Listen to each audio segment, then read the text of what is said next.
আজকের এই ভিডিওতে আমরা রায় মার্টিন প্রশ্নবিচিত্রা 2025 ক্লাস 6-এর পরিবেশ বিজ্ঞান বিষয় যে তোমাদের 7 নম্বরের স্কুল রয়েছে 234 নম্বর পেজে। তো এর উত্তর নিয়ে আলোচনা করব। প্রথমে রয়েছে ফিজিক্যাল সায়েন্স ভৌত বিজ্ঞান। একের দাগে বলছে সঠিক উত্তরটি নির্বাচন করো। সিজিএস পদ্ধতিতে বলের পরম একক হলো ডাইন। বলছে চাপ সমান রেখে ক্ষেত্র বাড়ালে বলের পরিমাপ বাড়ে। প্রাচীনকালে গ্রিসের দৈর্ঘ্য একক কীভাবে ব্যবহৃত হতো বিঘত। বস্তুর উপরিতলের পরিমাপ যে রাশিতে প্রকাশ করতে হয় ক্ষেত্রফল। ফসফিন যৌগে হাইড্রোজেনের পরমাণু সংখ্যা 3। সবচেয়ে হালকা মৌল হলো হাইড্রোজেন। কোন শ্রেণীর লিভারে যান্ত্রিক সুবিধা নেই? তৃতীয় শ্রেণী। নেক্সট প্রশ্ন বলছে দেখো নলতলের খাড়ায় যত কম হবে নলতলের সুবিধা তত বাড়ে। পরেরটা রয়েছে দেখো শূন্যস্থান পূরণ করো। মানুষের হাত তৃতীয় শ্রেণীর লিভার। 1 ঘনমিটার সমান 1000 লিটার। পাথুরে চুনের রাসায়নিক নাম হলো ক্যালসিয়াম কার্বনেট। কাজ করার সামর্থ্য হলো শক্তি। এরপর হচ্ছে তোমাদের দু এক কথায় উত্তর দাও। একেরটা বলছে একটি মৌল এম এ ধাতব ক্লোরাইডের সঙ্গে সংকেত MCl2 হলে ধাতব অক্সাইডের সংকেত কী হবে? MO। বলছে হাইড্রোজেন আয়োডাইডের আয়োডিনের যোজ্যতা কত? 1। দ্বিতীয় শ্রেণীর লিভারে আলম্ব কোথায় থাকে? লিভারের এক প্রান্তে। সাবল কোন ধরনের যন্ত্র? সরল।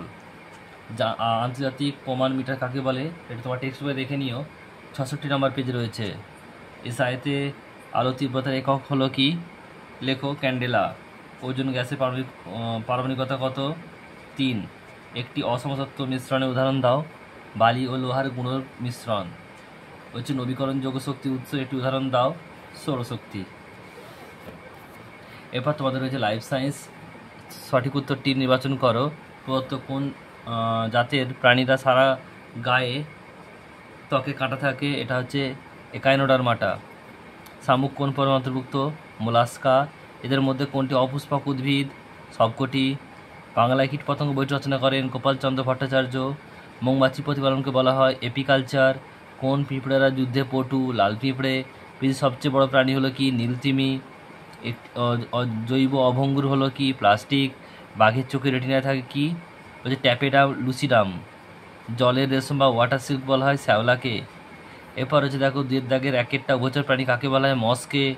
বাঘের বিজ্ঞানসম্মত নাম কি? Panthera Tigris.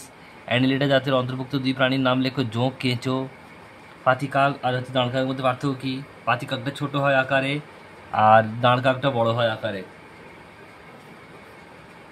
জৈব ভঙ্গুর বর্জ্য কাকে বলে? উদাহরণ দাও। প্রাকৃতিক পরিবেশের যে সমস্ত জৈব পদার্থ সহজে ভেঙে গিয়ে মাটিতে মিশে যায় এবং পরিবেশে চক্রাকারে আবর্তিত হয় তাদের জৈব ভঙ্গুর বর্জ্য পদার্থ বলে। যেমন হচ্ছে পচা সবজি, ছেঁড়া কাগজ ইত্যাদি। আর এরপর হচ্ছে তাকে স্তম্ভ মেলাতে হবে।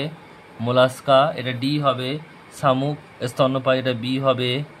তিমি দ্বিবীজপত্রী এটা সি হবে। ছোলা একবীজপত্রী এটা এ হবে। গম।